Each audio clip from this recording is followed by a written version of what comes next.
ఎగిరేటి ఏనుగొచ్చి పలికేటి జింకలొచ్చి నడిచేటి చేపలొచ్చి అడవికి రమ్మనగా ఆ కోనల్లో కొమ్మల్లో ఉయ్యాలుగేసి ఆ కొమ్మల్లో పళ్ళన్నీ రుచి చూసి ఆ పళ్ళల్లో మైకంతో మోహం కమ్మేసి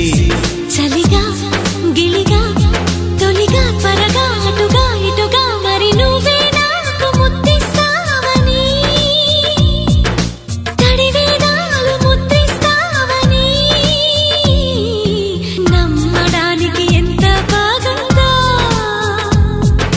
నీకోసం రెక్కల గుర్రం ఎక్కి వస్తానని పగడపు దీవికి నిన్నే నేను తీసుకెళ్తానని ఇక ఏనాటికి అక్కడే మనము ఉంటామని నమ్మడానికి ఎంత